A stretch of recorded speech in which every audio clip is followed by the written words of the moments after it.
kemudian diangkat menjadi Rasul. Nabi SAW kumpulkan orang-orang Quraisy. Dan kemudian mereka ditanya, apa pandangan kalian tentang diriku, kata Nabi SAW.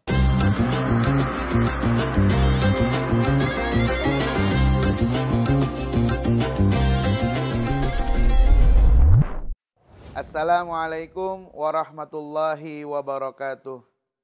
Bismillah walhamdulillah. Wassalatu wassalam ala sayyidina Rasulillah Muhammad ibn Abdillah wa ala alihi wa sahbihi wa mawalah wa la hawla wa la quwata illa billah. Allahumma salli ala sayyidina Muhammadin miftahi babi rahmatillah adada ma fi ilmillah salatan wa salaman daimaini mutalazibaini bidawami mulkillah wa ala alihi wa sahbihi ajma'in amma ba'du. Ikhwani rahimakumullah, saudara-saudaraku jamaah Majlis Al-Ihya yang dimuliakan oleh Allah Subhanahu wa taala. Kita kembali lagi dalam perjumpaan kita dalam mengkisahkan Nabi kita Sayyidina Muhammad sallallahu alaihi wasallam. Manusia yang paling mulia sifatnya. Dan Allah Subhanahu wa ta'ala menjadikan beliau sebagai uswah hasanah bagi kita semua. Allah Ta'ala berfirman, Bismillahirrahmanirrahim. Laqad kana lakum fi Rasulillahi uswatun hasanah. Dalam ayat yang lain Allah Subhanahu wa ta'ala berfirman, memuji akhlaknya yang mulia. Bismillahirrahmanirrahim. Wa innaka la'ala khuluqin azim.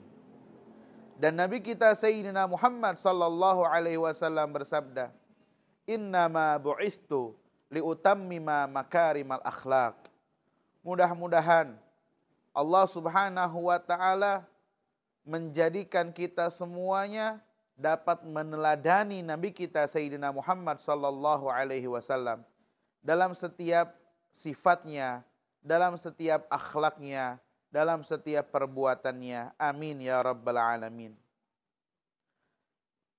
Para nabi yang terdahulu dan juga para rasul, mereka semua mempunyai sifat yang wajib ada bagi mereka. Sifat yang wajib ada bagi para nabi dan rasul ada 4. Yang pertama adalah siddiq. Yang kedua adalah amanah. Yang ketiga adalah fatanah. Yang keempat adalah tabligh. Apa itu siddiq? Siddiq adalah sifat jujur yang ada pada mereka. Baik itu jujur dalam ucapannya, jujur dalam setiap perbuatannya, dan jujur dalam setiap lintasan yang ada dalam hatinya. Yang kedua, sifatnya para nabi dan rasul, mereka semuanya mempunyai sifat amanah. Orang-orang yang dapat dipercaya. Bahkan Nabi SAW dikenal dan diberikan gelar oleh orang-orang Quraisy dengan sebutan Al-Amin. Itu sebelum Nabi SAW diangkat menjadi Rasul. Yang insya Allah kisah kenapa kemudian Nabi mendapatkan gelar Al-Amin kita akan sampaikan pada pertemuan kita di kali ini. Yang ketiganya fatanah, yaitu cerdas. Kecerdasan para Nabi dan Rasul di atas rata-rata. Kalau dikatakan orang yang punya IQ-nya yang paling tinggi mungkin dibilang Einstein.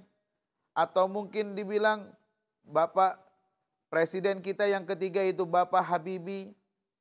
Atau siapalah yang pintar tidak akan sebanding dengan kepintarannya Nabi kita Sayyidina Muhammad SAW dan kepintaran para Nabi dan Rasul yang terdahulu. Yang keempatnya mereka semua tabligh, yang artinya mereka menyampaikan apa yang harus mereka sampaikan dari Allah Ta'ala. Tidak ada yang mereka sembunyikan darinya. Hadirin jamaah yang dimuliakan oleh Allah Subhanahu wa Ta'ala. Ketika usia Nabi SAW sekitar 30 atau 35 tahun, orang-orang Quraisy mereka bersama-sama merenovasi Ka'bah. Mereka hancurkan dulu, kemudian mereka perbaharui bangunan Ka'bah. Dalam pembangunan Ka'bah, saat itu mereka meyakini bahwa Ka'bah itu adalah bangunan yang suci. Maka diberitahukan kepada semuanya agar bahan-bahan bangunan yang disiapkan untuk pembangunan Ka'bah harus berasal dari harta yang paling halal yang mereka punya. Tidak boleh ada harta yang haram yang digunakan untuk pembangunan Ka'bah. Maka orang-orang kafir Quraisy semuanya dengan kabilah-kabilahnya mereka bersama-sama, mereka semua berbondong-bondong untuk memperbaharui bangunan Ka'bah yang seperti Ka'bah yang kita lihat saat ini. Bahkan Nabi Shallallahu Alaihi Wasallam ikut membantu dalam pembangunan Ka'bah itu. Beliau sendiri yang mengangkat batu-batu yang besar dan beliau bawa ke tempat-tempat yang harus mereka taruh. Dan kita harus ketahui bahwa Allah berikan kekuatan kepada Nabi Shallallahu Alaihi Wasallam dengan kekuatan yang tidak sama seperti kekuatan yang lainnya. Dalam satu kisah, waktu itu Nabi Shallallahu Alaihi Wasallam mengikuti saran daripada Sayyidina Salman Al-Farisi untuk membuat parit. Ketika sedang membuat parit, ada sahabat yang ditugaskan untuk menggali, kemudian mengalami kendala. Ketika sedang menggali itu, ada satu batu yang keras untuk dihancurkan. Maka sahabat itu datang kepada Nabi Shallallahu Alaihi Wasallam dan menyampaikan apa yang sedang dihadapinya. Ya Rasulullah, pekerjaan kami dalam membuat parit ini terhalang dengan adanya batu yang besar yang sulit bagi kami untuk menghancurkannya. Maka Nabi Shallallahu Alaihi Wasallam meminta agar ditunjukkan kepada batu yang sulit dihancurkannya itu. Kemudian Nabi Shallallahu Alaihi Wasallam meminta alat untuk menghancurkannya, yaitu seperti palu dan sejenisnya. Dan Nabi Shallallahu Alaihi Wasallam mengangkat, kemudian menjatuhkan palu itu sebanyak 3 kali pukulan. Sejak itu pun batu yang tadinya keras melebur menjadi halus. Kekuatan yang ada pada diri Nabi Shallallahu Alaihi Wasallam yang dimana saat itu terlihat di perutnya terikat dengan tali.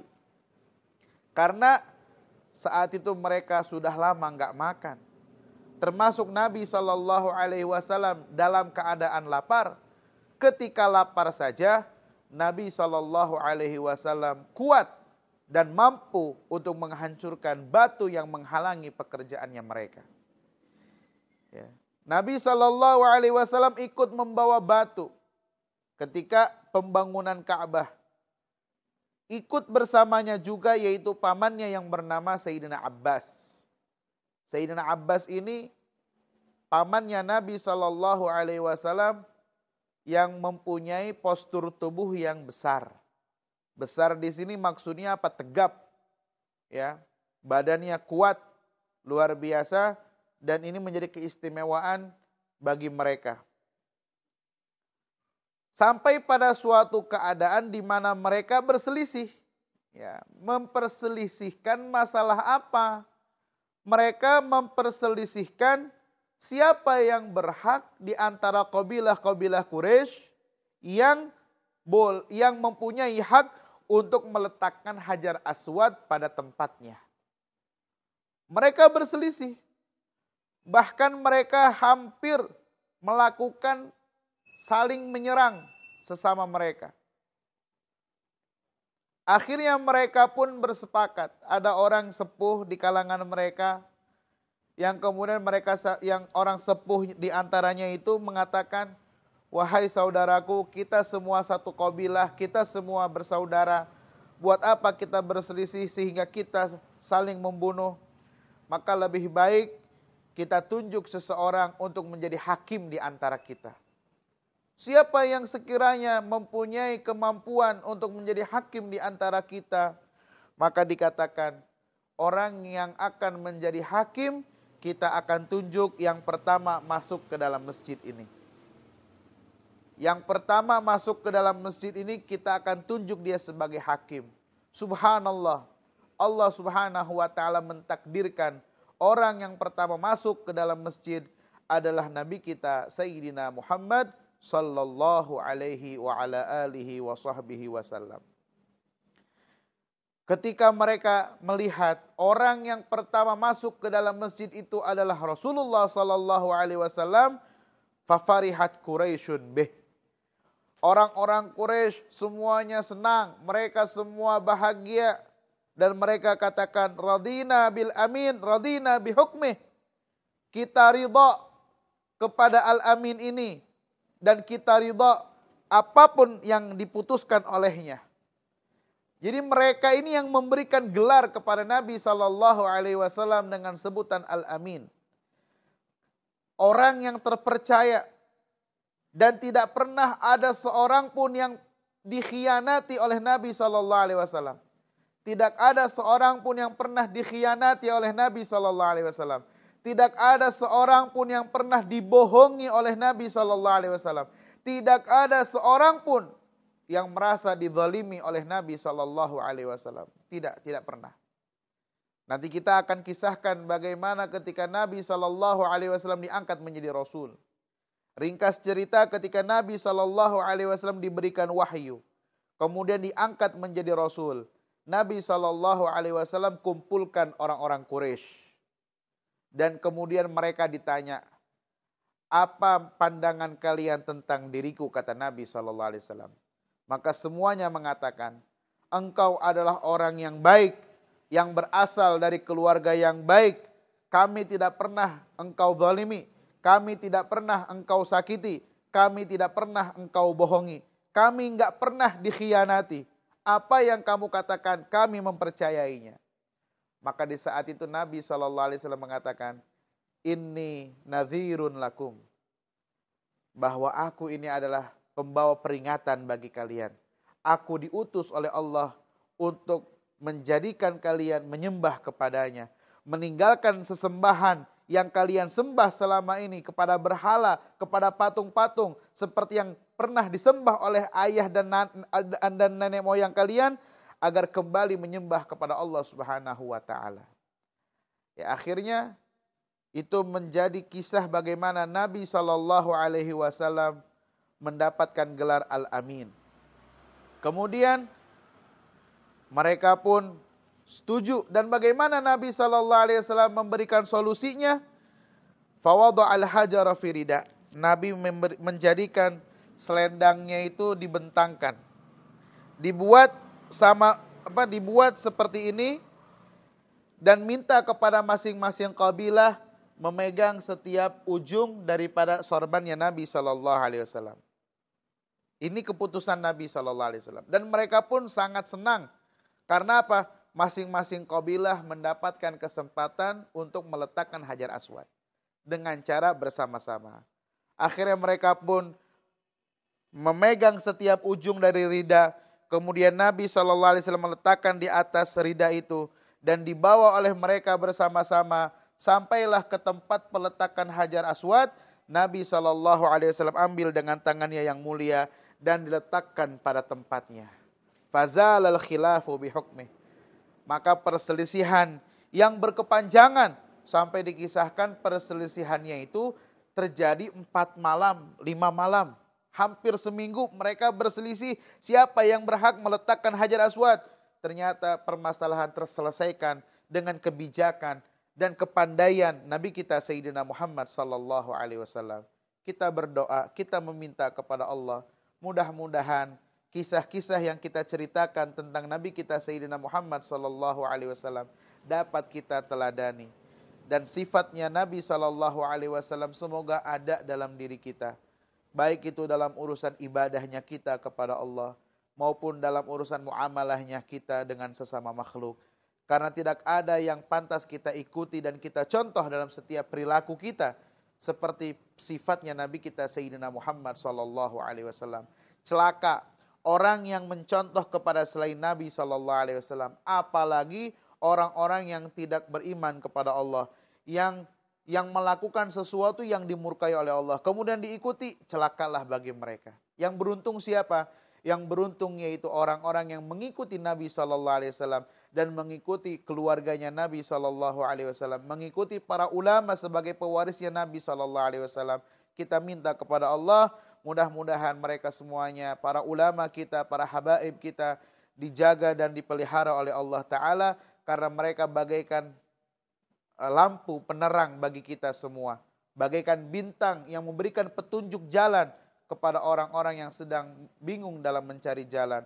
Mudah-mudahan kita semua mendapat taufik dan hidayah oleh Allah Subhanahu wa taala. Amin ya rabbal alamin. Wa sallallahu ala sayyidina Muhammad wa ala alihi wa sahbihi wasallam. Walhamdulillahi rabbil alamin. Wassalamualaikum warahmatullahi wabarakatuh.